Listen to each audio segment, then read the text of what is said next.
Sejam bem-vindos a mais um Filosofia para Todos, diretamente aqui da Rádio Vibe Mundial. E, como você sabe, toda sexta-feira às 18h30 a gente está aqui falando um pouco sobre filosofia. Hoje eu quero trazer um assunto que eu estou há um bom tempo para trazer aqui, mas tenho evitado, que provavelmente vai gerar alguma polêmica ou vai remeter algumas pessoas aí que o pessoal conhece, mas acho que como eu vi isso dar uma proliferada pela internet, eu acho que vale a pena a gente citar isso e trazer esse assunto para uma reflexão. Antes eu queria dar um recado para vocês. Em setembro agora de 2025, nós aqui do CDH vamos fazer uma viagem incrível para o Peru. Sim, o Peru, aquele país aqui na América do Sul que gera muitas piadas de duplo sentido para nós brasileiros, que somos quinta série, coitados peruanos que não tem nada a ver com isso, mas nós teremos uma viagem incrível para o Peru em setembro. E além de conhecer os lugares incríveis que todo mundo quer conhecer, como Machu Picchu, como Lima, como Cusco, como a Montanha Colorida, um monte de coisa legal que tem lá, a gente também vai para uma região do Peru que não é muito explorada no turismo tradicional, que é o norte do Peru, onde tem as famosas huacas, que são as pirâmides do Peru. Então, se você quer ir, entre lá em universocdh.com.br, lá tem uma aba de viagens, e nessa aba de viagens tem lá a nossa viagem para o Egito, que vai ser agora em maio de 2025, mas principalmente a nossa viagem para o Peru em setembro de 2025. Vai ser uma viagem incrível, onde a gente vai ter, além dos guias locais, a gente também vai com uma arqueóloga brasileira que trabalhou nessas escavações lá no Peru, sabe tudo sobre essas culturas incas ou pré-incas, como a cultura mochica, por exemplo. Nós vamos ver tudo isso ao vivo, uma viagem incrível, inesquecível, com muitas surpresas que estão sendo preparadas para vocês. Então, corra que a gente está com as últimas vagas para o Peru. Quero ver você com a gente no Peru, saindo daqui do Brasil ou de qualquer país onde você esteja. A gente vai se encontrar lá e vai fazer uma viagem incrível em setembro desse ano. Recado dado, hora de trazer o assunto que eu quero trazer aqui. De um tempo para cá, eu tenho visto algumas pessoas espalhando aí alguns conteúdos. E claro, a internet é meio terra de ninguém, né? A galera começa a colocar muitos conteúdos, falando qualquer coisa. E aí eu queria trazer um ponto aqui de um conteúdo que tem me incomodado. Então vamos lá, de um tempo para cá, algumas pessoas têm vindo na internet usando de um certo discurso que é muito perigoso, e eu já vou dizer por quê, para ressaltar certas culturas e diminuir outras culturas. O exemplo mais comum que eu tenho visto são pessoas usando, por exemplo, Platão como exemplo, de que Platão era um filósofo, né, que viveu lá na Grécia, lá no século 3, 4 a.C., e ele foi um cara que ficou famoso na filosofia ocidental, porque trouxe uma série de ideias interessantes, e realmente ele tinha ideias muito interessantes, mas algumas das ideias que Platão trouxe são ideias que funcionavam muito bem para o seu tempo. E a gente querer aplicar 100% das ideias de uma pessoa que viveu há 2.500 anos atrás nos dias de hoje, talvez não seja a melhor opção. A gente precisa lembrar que o mundo andou, o mundo mudou, uma série de coisas no mundo acabaram se tornando mais diversas, principalmente. Né? A gente não vive numa cultura única, não vive só na Grécia, vive num país como o Brasil, por exemplo, que é um país de várias culturas, vários sotaques. Então não dá pra gente medir, por exemplo, uma dança gaúcha, como a chula, com, por exemplo, comparar ela com uma cultura de cordel que vem do Nordeste. São coisas muito diferentes, cada uma tem a sua riqueza cultural. Não dá para dizer que a literatura de cordel é mais importante para o Brasil enquanto cultura do que uma dança gaúcha. Não tem como a gente fazer esse tipo de comparação. Cada coisa nasceu ali num contexto, num lugar, e é importante dentro daquele contexto e daquele lugar. Dito isso, Platão diz ali entre os seus textos que a música ela é muito importante para uma nação, para criar a cultura de uma nação, o senso de cultura de uma nação. E ele está falando, obviamente, de uma cidade-estado como Atenas. Ele não está falando de um país de proporções continentais como o Canadá, os Estados Unidos, a Rússia, o Brasil, a Austrália, a Argentina, a Índia, a China, enfim, esses países que são gigantes em termos de território e que naturalmente não têm uma cultura uniforme. Quando a gente vai para os Estados Unidos, que é um país que exporta a sua cultura para o mundo inteiro através da música, do cinema, a gente percebe, por exemplo, que a cultura da Califórnia é muito diferente da cultura de Idaho, que é muito diferente da cultura da Flórida, que é muito diferente da cultura de Nova York. A gente está falando do mesmo país, do mesmo povo, mas que tem culturas diferentes, porque existem variações regionais. Pegando o Brasil aqui como exemplo, a gente tem regiões como o Norte, lá que tem as suas culturas espalhadas pelos seus estados, o Centro-Oeste, o Nordeste, o Sudeste, o Sul, enfim, cada uma dessas regiões tem os seus estados e tem as suas culturas, e não só as culturas da região, mas também as culturas de cada estado. Quando a gente vê a pluralidade de culturas do Brasil, é muito rico. A gente vai para a Índia, por exemplo, que nem eu já fui 2 vezes, a Índia é um país também multicultural. Você tem vários dialetos falados na Índia, oficialmente, se eu não me engano, são 22 ou 23, mas você tem um monte de dialetos que são falados, assim como deuses diferentes, religiões como cristianismo, islamismo, bahaísmo, hinduísmo, Krishna, shivaísmo, enfim, tudo isso naquele caldeirão cultural. Isso faz da Índia um país único, um país que não é igual aos outros. Imagina um mundo onde toda a cultura fosse igual, todo mundo fosse igual, a gente viveria um tédio, porque não teria nada de diferente para quebrar esse tédio. Imagina você assistindo, pegando o seu streaming favorito e todas as séries tivessem o mesmo tema. Não ia chegar uma hora que você ia cansar? Você ia querer ver uma série que ia te explodir a cabeça, ou um romance diferente daquilo que você viu na outra série. A gente quer ver coisas diferentes, a gente quer aprender coisas diferentes. O ser humano, ele é curioso por natureza. Então vamos voltar ao nosso amigo Platão. Ele diz lá, há 2.500 anos atrás, uma cidade-estado como Atenas, por exemplo, que era uma cidade muito pequena, perto das nossas cidades hoje, que a música ela era importante para determinar essa cultura de um povo. Então, quanto mais elevada fosse essa música, mais culturalmente evoluído seria esse povo. Só que ele está falando isso baseado numa métrica de um grego, de alguém que vivia dentro de um país e que claramente não considerava outras culturas ou até não tinha nem contato com outras culturas. Quando a gente traz esse pensamento para os dias de hoje, ele começa a se tornar perigoso.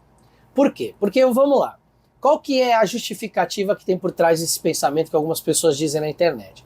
Bom, se a música de um povo ela é evoluída, se ela é culturalmente refinada, então o povo se torna refinado. Isso não é uma verdade. Isso não é uma causa e consequência. Porque um povo não se torna culturalmente rico só por causa da música. Um povo que às vezes não tem a música como um grande expoente de sua cultura, pode ser rico numa cultura culinária, por exemplo.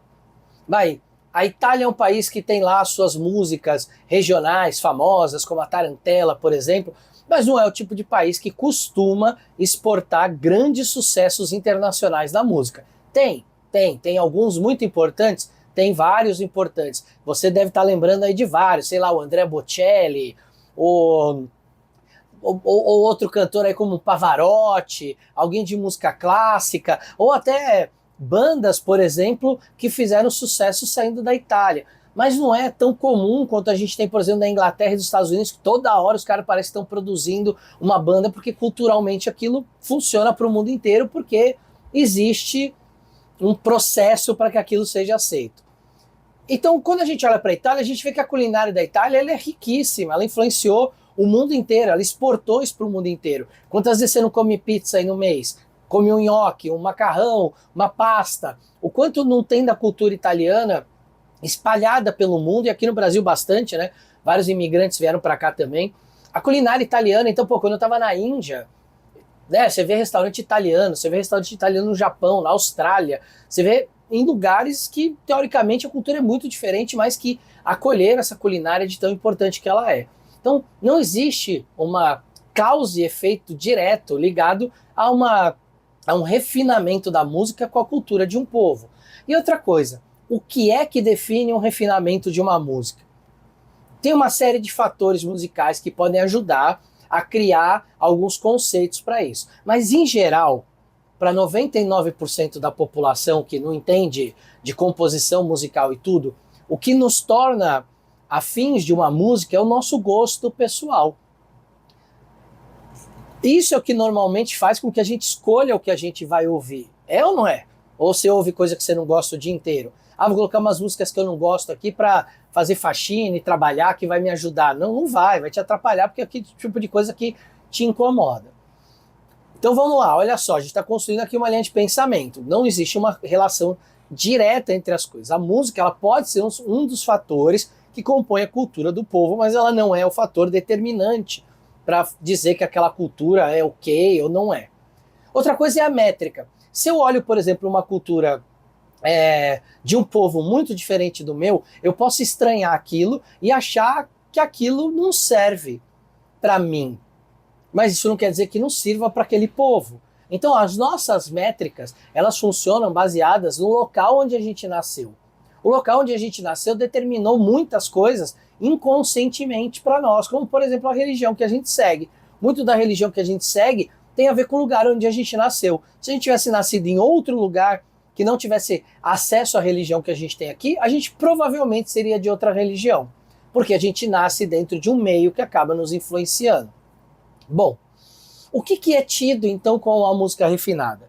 Vamos lá, vamos usar o discurso mais comum. A música clássica, aquela música do Beethoven, do Chopin, do Mozart, é tido como a grande música culturalmente afinada e refinada. E realmente são grandes produções, são composições extremamente refinadas, isso a gente não vai tirar a qualidade delas. Mas elas são mediante a um produto desenvolvido, principalmente num lugar da Europa, ou em alguns lugares próximos ali da Europa, com aquele estilo de cultura europeia.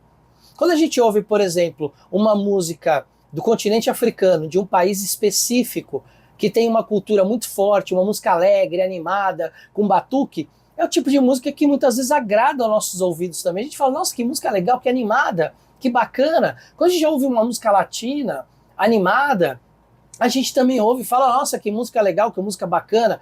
A gente tem capacidade de ouvir, de gostar de uma série de coisas. Mas o discurso mais usado é que a música clássica é a grande música erudita. Só que olha só, na época de Platão, não existia Beethoven, Mozart, Chopin, não existia música clássica, como a gente resolveu chamar essas composições desses artistas dessa época, ali num período europeu específico.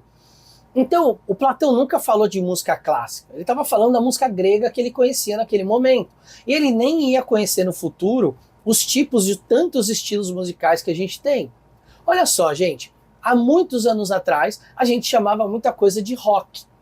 E com o tempo, esse rock foi ganhando outras etiquetas. Pop rock, rock heavy metal, gutural, melódico, de ópera. A gente começa a thrash metal, punk rock. A gente começou a colocar etiquetas para dizer que aquele rock, que o rock é uma grande mãe, mas que ela tem muitos filhos.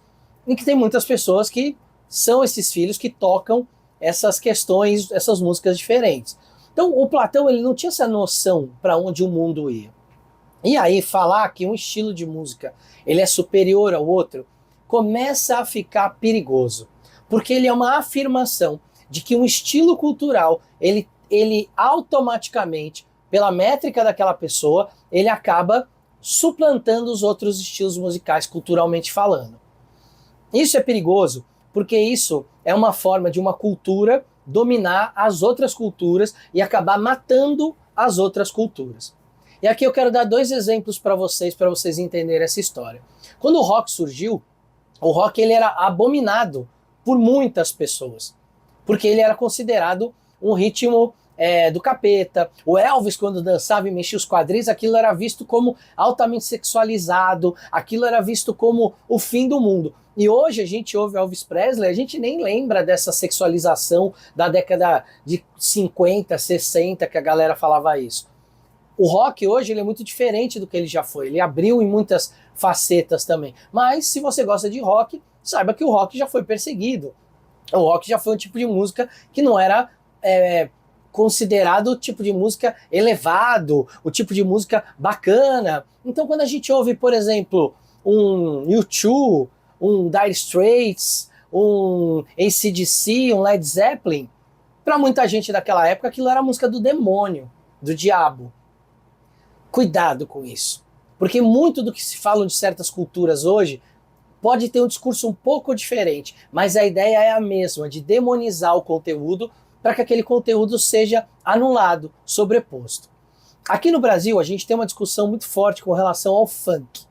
O funk aqui no Brasil ele ganhou contornos próprios, ele é diferente do funk americano, por exemplo, mas ele ganhou contornos próprios porque eles são letras que falam ali de uma realidade muito específica.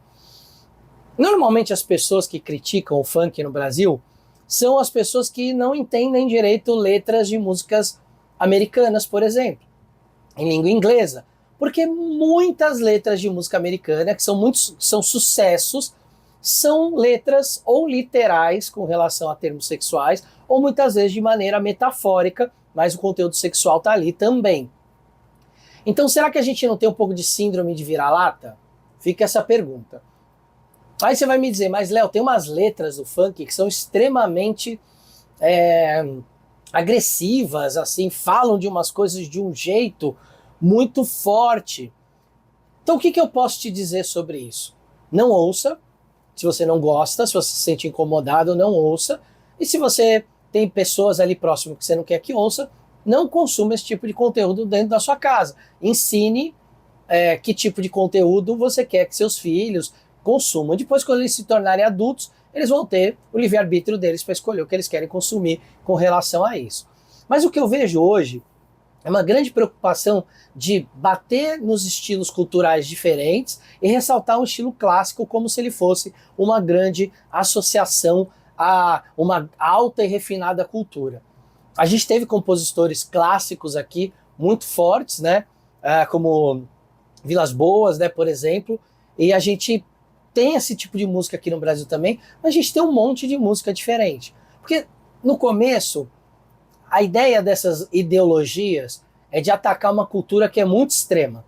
Então, quando a gente pega o funk e ataca o funk de uma maneira muito extrema, a gente vai ter um monte de gente do nosso lado, falando, realmente, o funk, ele usa aquele tipo de letra, fala aqueles absurdos, é chulo, é não sei o que lá. Aí vencemos o funk não existe mais. Aí começa a vir a próxima tipo de música. E o pagode? Dançar na boquinha da garrafa, isso não é para criança, isso não serve, isso não funciona. Vamos acabar com o pagode e com o axé. Aí já falei do axé, né? Também vamos acabar. Aí depois vem o sertanejo. Pô, o sertanejo só fala de música de corno, de saudade, de balada, sertanejo universitário. Não, vamos acabar com isso também, porque um povo culto não pode ter esse tipo de música falando de beijar todo mundo na balada. E aí, gente, olha o perigo. Que aí começa-se a definir tudo que não pode, tudo que não serve, e só uma coisa serve. Agora imagina a sua vida. Eu adoro música clássica. Eu cresci ouvindo música clássica por causa do meu avô, que amava música clássica, mas eu adoro rock também, adoro punk rock, então eu sou viciado em ouvir punk rock. Imagina se alguém chega pra mim e fala assim, olha, Léo, como você gosta de música clássica, só vai ouvir música clássica agora, porque no Brasil só vai tocar música clássica, porque agora nós seremos a nação mais refinada do mundo. É a música que vai resolver nossos problemas? É a música que vai resolver a corrupção, a desigualdade social, a má distribuição de renda, falta de saneamento, de educação no nosso país? Eu acho que não.